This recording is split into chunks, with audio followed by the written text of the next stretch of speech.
Loomaarst taskus. Saadet lemmikloomade tervisest toetab Tiina Toometi kliinik.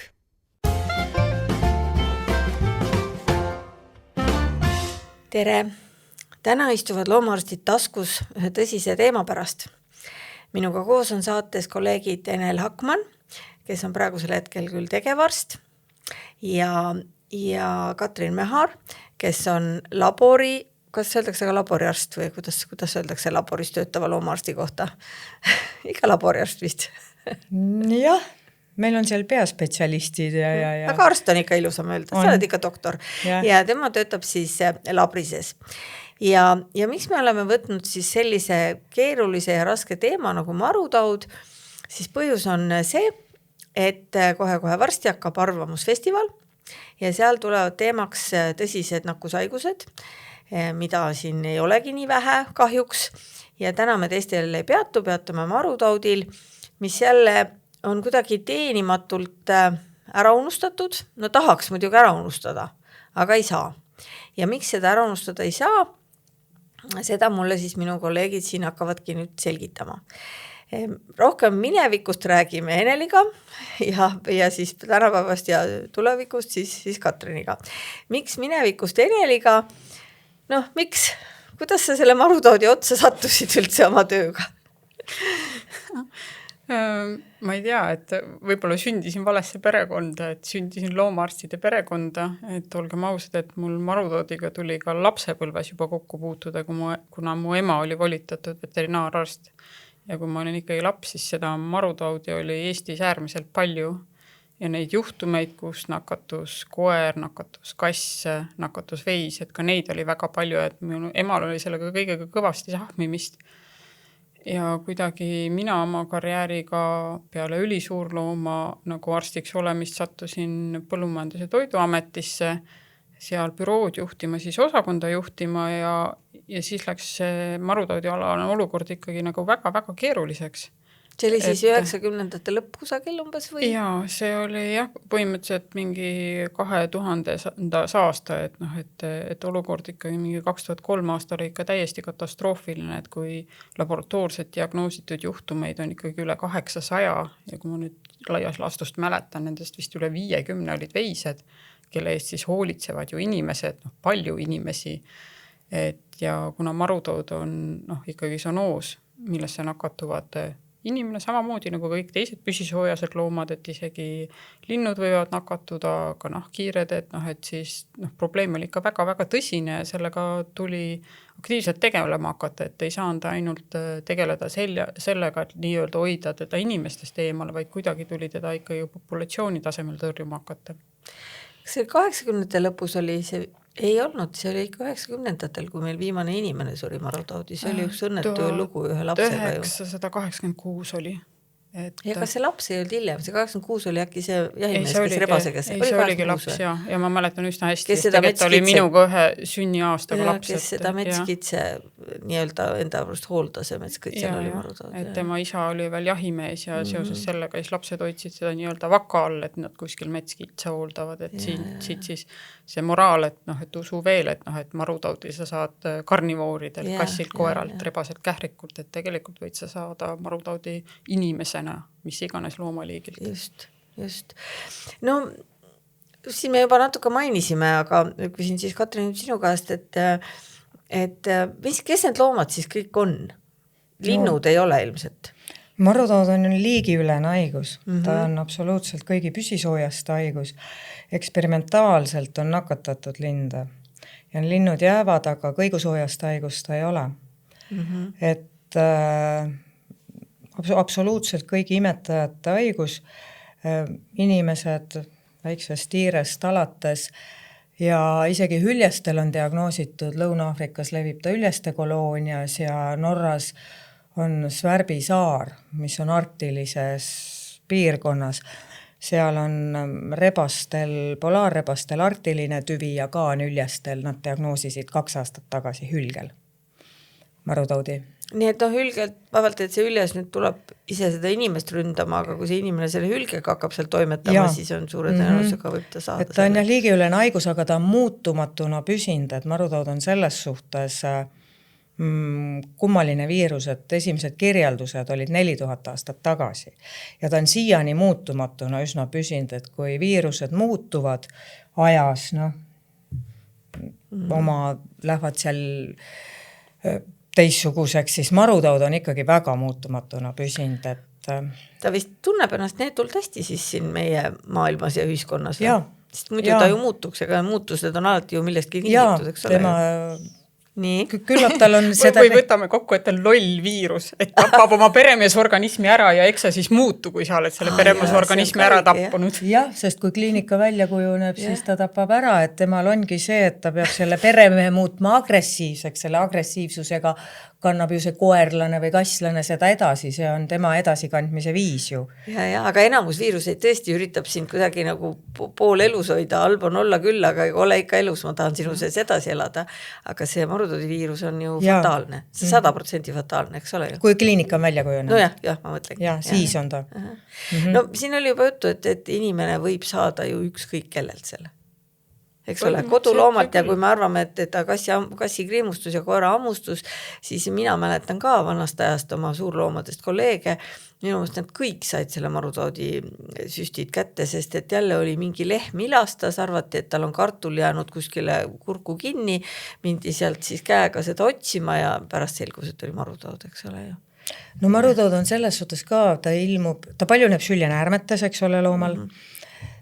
Vireemiatel praktiliselt ei ole, kui see tähendab, et veres ei ole on viirust. Väga, jah, et võib-olla 24 tundi ainult ta seal veres on, et ta paljuneb süljenäärmetes ja kui ta jõuab kesknärvisüsteemi, et siis on lootusetu, siis ükski immuunpreparaat enam ei mõju ja ta võib süljes olla enne kliinilisi tunnuseid 5-10 päeva. Nii et loom on nii nunnu kui tahes, sina silitad teda, tema lakub sinu kätt, kus sul on kriimustus ja temal on juba viirus süljes, et ka niimoodi võib marutaudi saada. No veel selle asja teeb keeruliseks ka see, et tal on ju väga pikk peiteaeg, et me praegu räägime sellest hetkest, eks ole, millal see viirus hakkab, seal on süljes ja võib nakatada siis järgmist looma või inimest, et see on 5-10 päeva, aga see hetk hammustusest kuni esimeste kliiniliste tunnuste ilmumiseni on ju ka väga pikk. See on indiviiditi väga erinev kirjanduse järgi, artiklite järgi kõige pikem, nii-öelda peiteaeg, mis on kindlaks tehtud, on 7 aastat. Oi Jeesus. 7 mina tean täpselt samamoodi. Ja 7 aastat. Ma teadsin ka mingid aastat või midagi.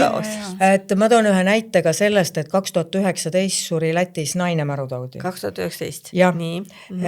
Ja temal oli peitaeg 1,5 aastat Indias, koer lakkus kätt. Ja see oli ammu unustatud teema ja sinna diagnoosini jõudmine oli ka tõsine samm, sellepärast, et küll kahtlustati puukentsefaliiti ja nii edasi erinevaid entsefaliite, sest see India reis oli kõigil juba ammu ununenud.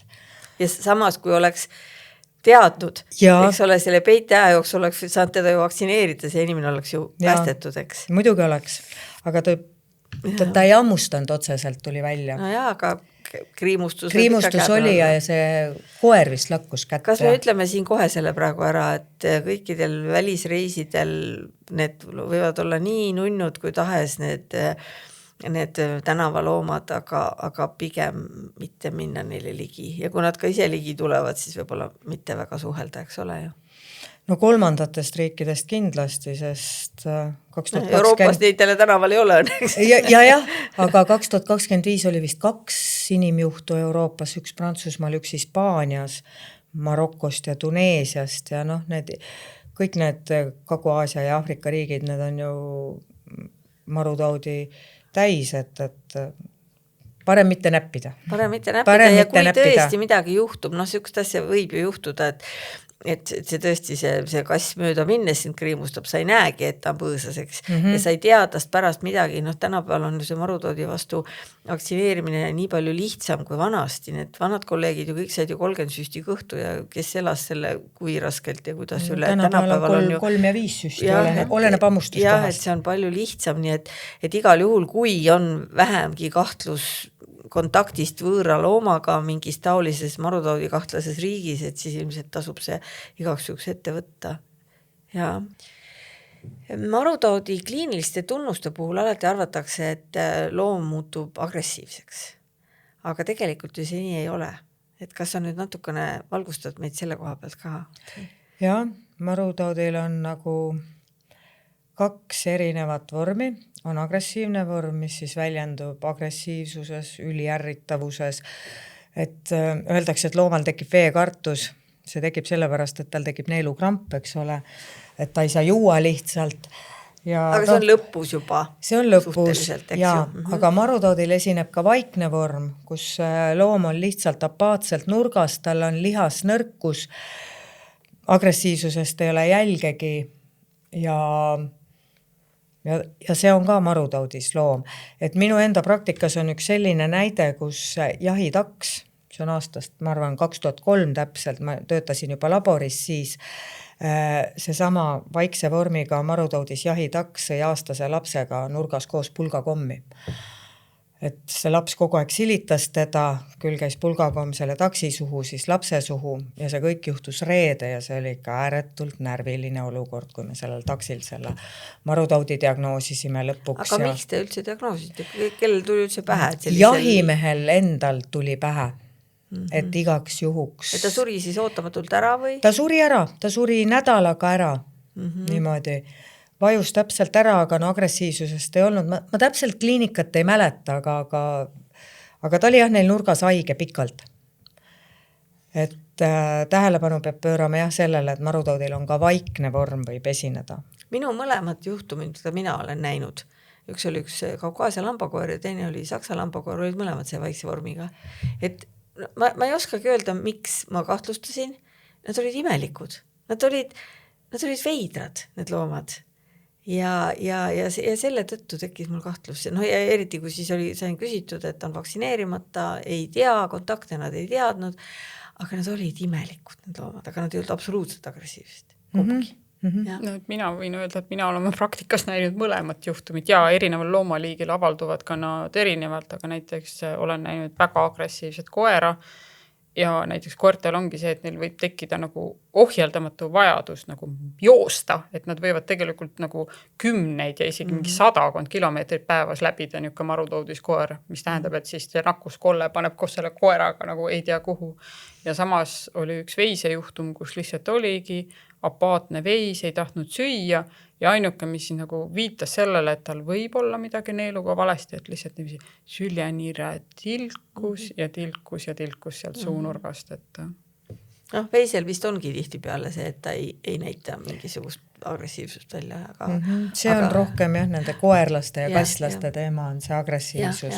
Aga just, et see, et ta ei pea olema agressiivne. Ja ta ei pruugi, et ka koerlastel võib olla see vaikne vorm. Ja ka need metsloomad ju ei ole nii, et ta tuleb sulle aeda ja hakkab kõiki valimatult ammustama, vaid ta tegelikult võib olla lihtsalt kuskil nurgas väriseb ja vaipsib. Kuidas öeldakse, inimpelgus kaob ära. Ja inimpelgus kaob ära. Inimpelgus kaob metsloomadel ära, kui ta marutaudi nakatub. See on asi, minu määrad meie viimasest marutaudi juhtumi kährikut vist hoiti mingis tünnikeses ja üritati joota ja sööta paar päeva enne, kui siis lõpuks nagu asi. See inimpelguse kadumine on kahtlane, seda tasub meeles pidada. Kui meie räägime siin, et marutaud, et kas unustatud haigus, et tegelikult maailma kontekstis see ei ole unustatud.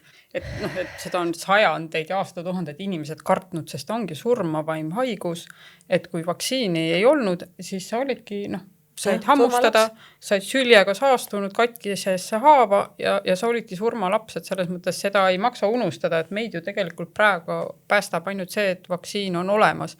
Et ta on küll nagu ohtlik haigus, aga tema eripäraks ongi see, et kui teised haigused võib-olla levivad piiskeinfektsiooniga, rooja, kooksega, et millega iganes, siis temal on hästi kindel ülekandetee, et kas siis süljega eritatakse, kas siis sa saad hammustada või siis katkise nahaga satub siis sülg kas katkisele nahale või limaskestale ja see on tema ülekandetee. Et raske haigus, surmaga lõpeb, aga tegelikult kui need kaks asja nagu suuta ära välistada, siis sa ei nakatu. Ja, et ta ei ole nii ohtlik just nagu, et sa saaksid, ma mäletan, kui kunagi levisid need Siberi katku kirjad, terroristid hakkasid saatma, ja siis mõtlesin, et mis Siberi katk, see on ju antibiootikumidega ravitav, et kahnud asi, kui nad oskaks marutaudi saata, siis oleks juba jama majas. Aga sa ütlesid jälle, et meie räägime unustatud, see endiselt see number vist, et umbes iga 10 minuti tagant sureb keegi marutaudi maailmas. See on ju tegelikult täitsa pöörane number. Ju. On. Ja ega neid hukkunuid tegelikult ei anna selles mõttes väga hästi lugeda, sest ega need surmad ju juhtuvad just nendes maades, kus ei ole majanduslikud tingimused kõige paremad ja nad juhtuvadki just sellepärast, et see nii-öelda hammustuse või nii-öelda kontaktijärgne töötlus ei jõua selle abivajajani või ei taibata seda nagu küsida. Et et minu teada on vist endiselt kuskil 55 000 inimest aastas vähemalt sureb, aga see võib olla väga tugevasti alahinnatud. See arvatavasti ongi alahinnatud, sest 55–100 000 isegi on, et maailmas on ju see WHO poolt, et kõik need inimmeditsiiniühingud ja meie enda vahis ja kõik nad on see 0 by 30, et 0–30 koorte poolt levitatud marutaudi. Selline eesmärk on seatud maailma organisatsiooni poolt. Muidugi see on ääretult ambitsioonikas, et see on juba aastaid kestnud, sellega tegeldakse väga tõsiselt just nimelt Kagu-Aasia, Aafrika, Lõuna-Ameerika, aga on riike, kus isegi ei ole laborites elektrit, et millest me räägime. Seda need vabatahtlikud ju käivad vaktsineerimas. Mõnda on huvitav, et kas mõni neist ka, nad on neist vaktsineeritud ise kõik, et seal see on johtlik ju, sa püüad ju mingi metsiku koera kinni. Marokos ja Tuneesias vaktsineeritakse koeri samamoodi suu kaudu nagu metsloomi. Seal on niivõrd palju hulkuvaid koeri, siis nende prügimägede ümbrus ja see käib suu kaudu, nende paladega vaktsineerimine. Siis nad proovivad ju kariloomi vaktsineerida ikkagi seal väga ohtlikes piirkondades, kus šaakalid on ja ma ütlen, Euroopas on rebased ja kährikud põhilised marutaudi reservuaarid ju, kes seda edasi kannavad. Aga eri riikides on erinevad loomad, et Aafrika on šaakal ja kojotid ja sellised loomad. Kui me juba nüüd sellest suukaudsest vaktsineerimist hakkasime natuke rääkima, siis ma tahaks Enel, et sa meenutaksid natuke neid hullumeelseid aegu, kui sa siis lendasid üle Eesti risti ja rästi ja pildusid neid vaktsiinipakikesi ja kuidas see üldse toimuma hakkas, kelle peas see tärkas see idee, sest ega siis noorel vabariigil oli ju muudki teha, et keegi võttis, ma ei tea, kes see võttis üles, kuidas üldse saadi rahad ja arusaamine, et seda on vaja teha, et see on, et ilma selleta meil on asjad ikka väga hapud. On sul meeles selle algus ka? Ma vist siinkohal peale olema natuke selline enesekesk. Et see olid sina. Seda vastust ma ootasingi. et Mati Nautras hoidis kätt, peab ütlema, et sel hetkel oli tema osakonna juhataja, temal olid võib-olla nagu kontaktid nagu Vana-Euroopaga, et tegelikult ei ole see ju, sellist asja sa ei mõtle ise oma põlve peal välja. Kusagil on tehtud juba enne. et see metsamarudad, ehk siis see, mis nii-öelda on Vana-Euroopa regioonis, aga meile jõudis peale teist maailmasõda, mille põhikandjateks on rebased ja kährikud, et selle likvideerimisega hakkasid tegelema rikkamad Euroopa riigid juba 1975. aastast peale ja algul tõepoolest oli nagu ikka, et selleks, et mingist haigust välja tõrjuda, tegelikult on ikkagi vaja vaktsiini. See on kõige nagu nii-öelda lollikindlam meetod, et haigusest lahti saada, et sa lihtsalt ei saa sellisest haigusest muidu lahti. Et algul siis tõepoolest hakati tegema katseid, et vaktsiini süstiti kanapeadesse, sellepärast mingil hetkel inimesed arvaid siiamaani, et me loobime ka kanapeadid, aga ei ajas ikkagi, nagu on välja töötatud tööstuslikult toodetud vaktsiinid. Ja et ongi ju see, et kui sinu haiguse põhikandjateks on metsloomad, siis sa ei saa neile öelda, et palun tulge nüüd võtke hommikuks ritta, et me nüüd võtame nagu süstlad, vaktsiinid ja anname minna. Et see on suhteliselt niisugune erakordne protsess, et tõepoolest sa pead need vaktsiinipalad paigutama väliskeskkonda ja sa pead seda tegema suurel nagu territooriumil, et ju kui sul on riik nakatunud ja meie riik oli ikkagi nagu sügavalt ja laialdaselt nakatunud, et siis tegelikult ideaalis hakkadki tervet seda riigi piirkonda vaktsineerima. Aga isegi meie väikse riigi kohta see on üle 45 000 ruutkilomeetri, et see oli ikkagi nagu jah, et et teoorias on see väga lihtne, et võtame Eesti riigi, jaotame nagu aladeks, külvame igale nagu ruutkilomeetrile 20 vaktsiinipala, mis on maitsvad, toredad, lõhnavad hästi, õigel aegadel, sihtgrupi loomadele nagu vastuvõetavad ja teeme selle ära. Et praktiline teostus on väga palju raskem, et rahad, lennufirmad, et seda ei anna teha käsitsi, et see on nagu hiigla suur töö, et et kas või nagu näitena, et kui ikkagi toimus üle-eestiline vaktsineerimine, siis selleks, et nagu üks kord nii-öelda, kui ühe looma ära süstid, võtad süstid, teed naksti ära tehtud, aga kui riiki vaktsineerida, siis põhimõte oli see, et 3-4 lennukit tegid tööd üle kuu aja, kuu ja 1 nädal tavaliselt kulus ja kõik nagu terve valguspäeva, kõik nädalavahetused ja see meeskond oli kuskil ikkagi 10-15 liikmene, et nagu see oli kord aastas või 2? See oli 2 korda aastas, nii kevadel kui sügisel. Ja alustasite mis aastal? 2005 oli esimene aasta, kus me vaktsineerime siis nii-öelda teatud Eesti piirkonna Põhja-Eesti ja 2006 aastast peale hakkas siis nagu 2 korda aastas. Ja efekt oli ikka tohutu, et kui me nüüd siin just rääkisime, 2023 oli üle 800 juhtumi. Ei, 2003 panin juba puus. 2003 oli üle 800 juhtumi, et tegelikult põhimõtteliselt nagu kui 2005 alustasime, siis aastaks 2008 oli meil vist jäänud 4 juhtumut, siis 3 juhtumit vastu põhimõtteliselt nagu Võru ja Põlvas vastu Venemaa piiri, siis veel 1 ainuke juhtum 2011 vastu Venemaa piiri ja siis oli kõik, et et tegelikult nagu töö oli väga suur, aga kui teha seda süsteemselt ja korralikult heade inimestega, koolitatud vahenditega, nagu korraliku vaktsiiniga, siis tegelikult et annab ikkagi väga suure efekti saada.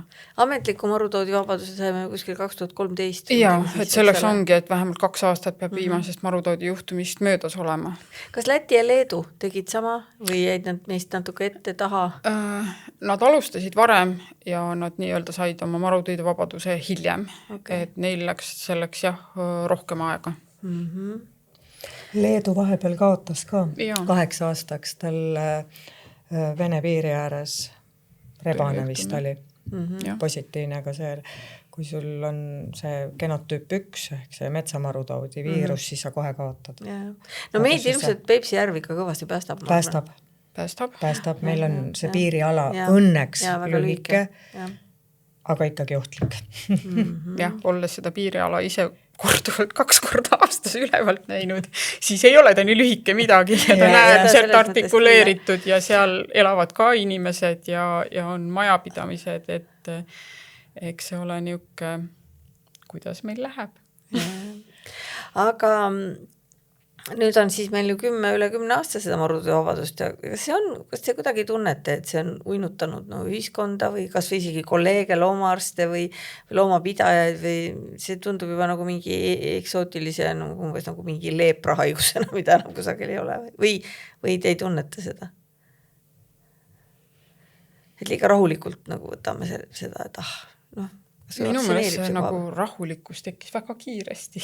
Tekkis küll, see on niisugune tunnetuslik, et nagu väga kiiresti tekkis, nagu, et umbes nüüd ei ole, saime vabaduse ja see on nagu mingi status quo, et see ei ole mitte kunagi status quo. Ja ma saan muidugi aru, et minul on väike marutoodikiiks juures, et ma natuke suhtun sellesse võib-olla keskmiselt kirglikumalt, aga et mina loen nagu väga igasuguste juhtumitega, et alati ole ettevaatlikum, hammustusjuhtumiga alati võta need maksimaalsed ajalised piirid, alati tee endast nagu rohkem, sellepärast, et võib-olla sul läheb hästi, aga kui juhtub see, et tõepoolest see, kes sind nagu hammustas, kriimustas, et oli marutoodis, siis sul ongi ainult üks asi kaotada, elu. Nojah, meil oleks ikkagi ka elu palju lihtsam, kui meil oleksid, kui me teaks, et meie kõik kas või lemmikloomadki on vaktsineeritud ja kui me teaks ka, kelle oma on see lemmikloom, sest meil on siin praegu just ju loomaarstide ringkonnas üleval üks teema, kus sõbralikud ligi tulnud kass hammustas ühte last. Ja mitte sõbraliku naaberriigi piiri ääres. Ja nüüd siis see vaene inimene on nüüd siis, kes ikka appi tuleb, eks ole, Google ja sõbrad, on nüüd küsinud 100 kohtadest, et mis ta tegema peab. Kõige suurem lootus oleks see, et keegi tunneb kassi ära, ütleb, see on minu kass ja ta on vaktsineeritud, siis oleks võib-olla nagu natuke julgem olla. Aga muidu? Jah, ega see situatsioon ongi. Situatsioon on ikkagi väga ebameeldiv ausutades, sest laps on väga väike, oleks mul, ma arvan, nagu teismelisega tegemist või kellega, kes läks kohe silmi pilgutamata vaktsineerima. Aga praegu seisuga, et kui meil on loomad, kes ei ole kellegi omad ja nende vaktsineerimistaatus on teadmata ja kui see tõesti ei ole ka võib-olla Saaremaal või kuskil, kus on rohkem nagu piiratud see, siis ega me ju 100% ei saa väita, et see loom terve. Me ei saa kunagi 100% väita, sellepärast, et aga mis see õige käik nüüd on? Ma tõesti jalutan kuskil, tuleb mulle loom ligi, künnistab, hammustab mind, ma teda kätte ei saa, ta jookseb minema. Kui ma lähen perearsti juurde lähen. Esimene käik on vee alla mine. Pese väga hoolega, loputa vala alkoholi peale, sest marutoodi viirus ei ole eriti vastupidav. Okei, et kui ma suudaks ta nagu kohe välja pesta, siis oleks üks variant. Et see nagu esmaabi otse kohe. Aga tegelikult on ikka keskkonnatingimustes ja ta ikka säilib väga hästi. Ma tahan näite, mul on kapis ju see 2003. aasta marutaud ja joi kui palju. Mis kujul sa teda hoiad? Aju. Ja see aju on täiesti nagu leofiliseerunud, ma ütleks roheliseks siniseks läinud ja ma olin jumalast kindel, et ta on hävinud, sest ta on korduvalt sulant, külmunud külmkappidega ikka midagi juhtub selle 20, ma ei tea, mitme aasta jooksul, 3 aasta jooksul ja ma võtsin 10 proovi, et ma vaatan, kas nad on elus. Absoluutselt kõik olid elus. No võt, kirjuta teadusartikkel. Kõik olid elus, et aga ikkagi inimene, ta ei saa ju loomaarsti poole pöördumine jäita. Tegelikult tuleb perearsti poole pöörduda või siis nakkushaiguste kabinetti. Ikkagi igaks juhuks, sest parem karta kui kahetseda. Ja siis on nagu ilmselt ka vastus küsimusele, mis mul siin enne kerkis, et miks ma pean oma koera või kassi vaktsineerima, kuigi ta ei käi kusagil. Aga võt jooksis ära ja läks hammustas kedagi. Eks ole, ongi ju vastus. Jooksis ära ja sai hammustada. Ja sai hammustada ja pärast hammustas kedagi järgmist, eks ju. Et me tihti inimesed arvavad, et kui ta on oma aias ainult või siis, et tubane kass, aga need tubased kassid kipuvad aknast alla kukkuma teinekord, eks ole ju. No siin on ka see teinekord tekkinud küsimus, et ja see on see koht, millal inimesed, neil tuleb meelde, et looma tuleb vaktsineerida, on see, kui minnakse reisima.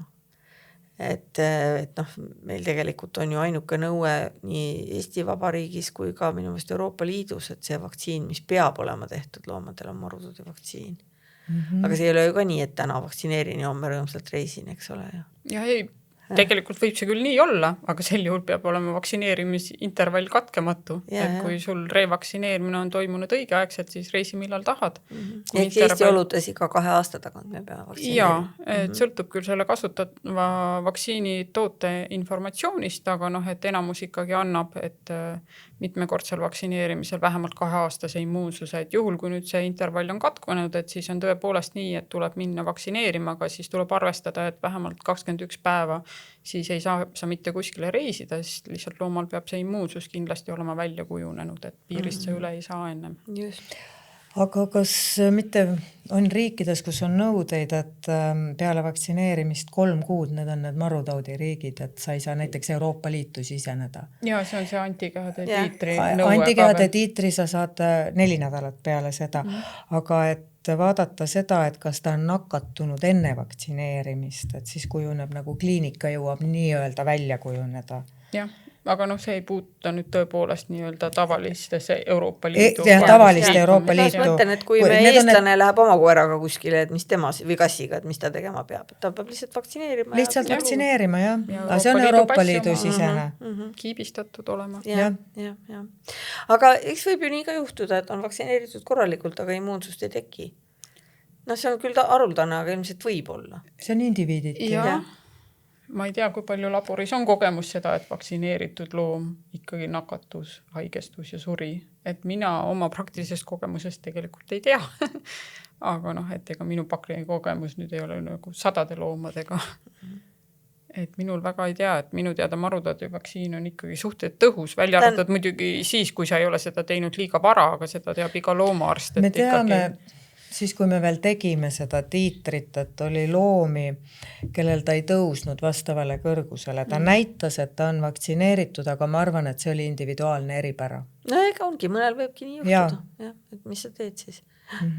Ja ilmselt, nagu sa ütlesid juba, et see liiga vara tehtud, seepärast, et nüüd vist jälle ka need süsteemid on muutunud, aga ma mõtlen, vanasti olid tõid neid kutsikaid üle, tahtsid need, et nad oleks vaktsineeritud ja siis marutoodi vaktsiini tehti nagu hästi vara, mingi 6-nädalaselt või kuskil, eks.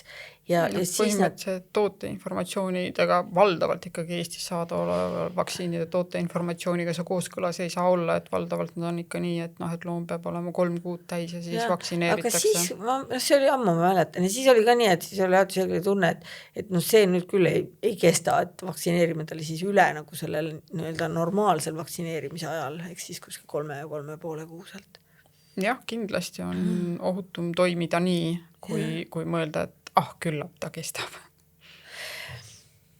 No, meil on siis see oht, et ikkagi tuleb meile piiri tagant, lihtsalt üle piiri need kõnnivad need metsloomad, aga ega inimesed ise ka nüüd väga targasti alati ei talita. Et võime ju sealt välismaalt selle marutoodi kohale tuua. Esiteks ise endale nakkuse, sellest me juba rääkisime, lähed seal kuskil tänaval kedagi silitama, sülle võtma. Aga siis on see internetist ostmine ja loomade päästmine. Ma ei tea, kas on sul selle kohta mingid andmeid? Kas need viimased juhtumid, mis Euroopas on olnud, kas need on sellega seotud olnud näiteks? No ma ei tea, see Saksamaa jaanuarikuine juhtum, et see partii ju tuli üle piiri, Läti kaudu, 23 kutsikat oli seal. Ja tulid Läti kaudu? Läti kaudu tuli. Venemaalt siis? Venemaalt, jah.